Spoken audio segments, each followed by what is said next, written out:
And my special guest today, and a San Diego neighbor practically, because he's in San Diego as well. I'm right near Coles Mountain. If anybody's in the area, they know where that is. This is Branden Cobb, and I wanted him to come on. He's got a special guest today.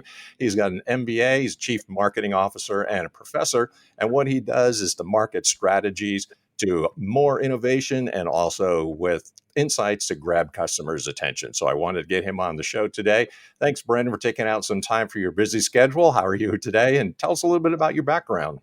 I'm doing very well. Thank you, Mick. I really appreciate it. So, yeah, my background, I mean, I started in content, specific video content, especially Okay. focus, but then I took on a variety of marketing jobs through that and later kind of switched to being a generalist. And before this interview, I was trying to think about like, when did I switch to being more a generalist in marketing? And I think it was when I took the MBA. Because that just taught you such well-rounded business knowledge that it allowed me to know how to manage all the different creative specialists, strategy specialists, pricing specialists, product specialists, etc. So, Well, that kind of implies a question that came to mind then. So, what have you seen in terms of changes in the marketplace that got you to think along the way that you are thinking currently then? yeah, well, I mean, I think certainly there's been the boom of digital since I've joined the marketing profession. You know, hyper targeting, geofencing, Hmm. retargeting. Right. All of that digital focus has been something where I've started to see a lot of companies and marketers and marketing departments sometimes solely focus their efforts on digital. And I know your show is Doctor of Digital, so you probably hear all kinds of stories on that. We What I'll do. say is, I'm still a fan. So I love all the tools that are available with digital, and maybe here later we can go into some of the possibilities with attribution of that. But I also still like to take a integrated and omni-channel marketing approach, a Okay. seamless approach across all channels, and just have all the different channels online and offline, and traditional marketing versus some of these newer trends co-mingling together and working in sync. So Okay. Well, if that's the case, then could you identify, because some of the things that you've mentioned may or may not be the big areas that people should be looking at, but can you identify some of the hot growth areas in marketing currently, and what is your opinion there? well, certainly AI is very interesting. Okay. I had just suggested to a firm I was consulting with, a real estate company, that possibly they look at a platform, Bolsteroo, Hmm. Bolsteroo. It's an AI platform that is so with all this talk with Chat GPT and everything, there's Right.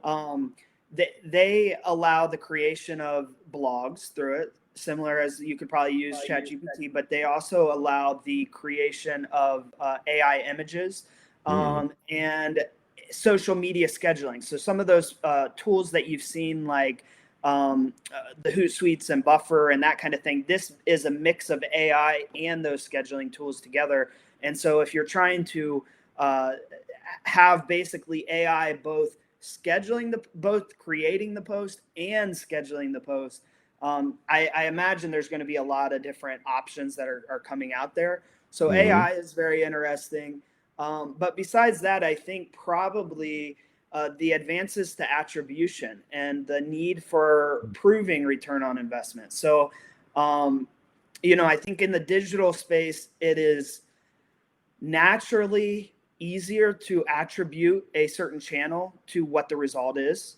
Uh, and so Okay. that's a big benefit. I think we still have a long way to go for when you've got multi channels working together, even if they're all digital, how that Hmm. synergy builds. And if you pull one uh, approach out, what that does to the total revenue that you're working to create, or if you put an extra one back in, what does that do? So understanding the multi touches, but then also return on investment. I think more and more, and especially as we go into a tight economy, the need for not just spending to spend, but the need for proving return on investment is going to be more and more important if it's not already. All right. So we've talked about some changes. We've talked about some of the hot areas. Let's say you're a typical business owner and they're listening. And what would you recommend that a business owner or a business leader should be thinking of now in terms of the changes that have taken place and some of the hot topics or the things that we are currently? What should a company owner be looking at in terms of marketing these days? Yeah, I think picking a marketer that is a truly a all four P's of marketing marketer. So somebody Mm. that isn't just looking at the promotional side. I mean, I think so many people think of marketing as the promotional P, but in academics and stuff, they teach the four P's of marketing: Right. product, price, place, promotion. And so, if you don't have the right product that you're segmenting and trying to have a competitive advantage and distinguish yourself against the competitors, that's going to be either an advantage or a disadvantage for you. The prices are so sensitive, even on digital. That's when people are buying things on e-commerce, a little change in price could make such a difference. And then also, and then choosing where you're choosing to place it, and the promotion, and that's all the traditional channels, digital channels, and traditional channels. But with that, I think somebody that understands all of it, having, in my opinion, somebody that is a generalist, kind of, who can put together all those specialist pieces, is going to enable you to have a successful marketing run with your company. Mm. So, if you've advised a business owner to think about these things, and then what would you say is your differentiating factor? I mean, what is your expertise when it comes down to picking a marketer? Because we know it's a competitive space. There are a lot of people out there. So, what do you offer, and would you say if a person was considering working with you? Yeah, I think the fact I can help them with all stages of their business. All right. So, I've worked with startups, I've worked with Mm. companies that are 5,000 people companies, I've worked with anywhere in between there too.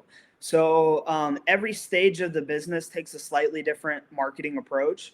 And what you have to focus on, from a very early stage startup to a company that's more advanced. So, I think I could come in and help companies uh, grow their initial profit, or and set initial infrastructure and consultation. I've been working on that most of the last year, or otherwise, I could come into an organization where it is well established and just keep the course and maintain it, and keep it moving forward. So. Mm. I see. So you really have kind of a diverse portfolio, different sizes, different ways, omni-channel. I mean, there's a number of factors that a person would say, if I'm looking for a marketer, why I would be giving you a call. So if the person has listened now and they've heard about your expertise and they've heard what you can do, how would you suggest they get a hold of you? What are some of the key points and key ways that they can get in touch with you? Yeah, well, feel free to look me up on LinkedIn. You can see all of my background there. You can also reach out to me through a message on LinkedIn. My name is, again, notice, spelled Yes. Branden with the E, Cobb. And so then, or you can reach out to me by email at Branden, Branden, at marketingexec.us. And I'll look forward to hearing from you. All right. Sounds good. Appreciate your time and taking some time out and telling us a little bit about your background and what it is that you can do. If a person has listened through the episode, we'd like you to listen to the very end. And if you have, just get in touch with me. We do some free website analysis to give you some sense of how you can improve your website. So, Brandon, thank you very much for taking some time out today. I appreciate your time and appreciate you having to chat today. Thank you for having me on, Mick. Really appreciate it. Thank you, guys. You bet. Take care. Until next time, this is the Doctor of Digital signing out. Until next time, Deus Volt.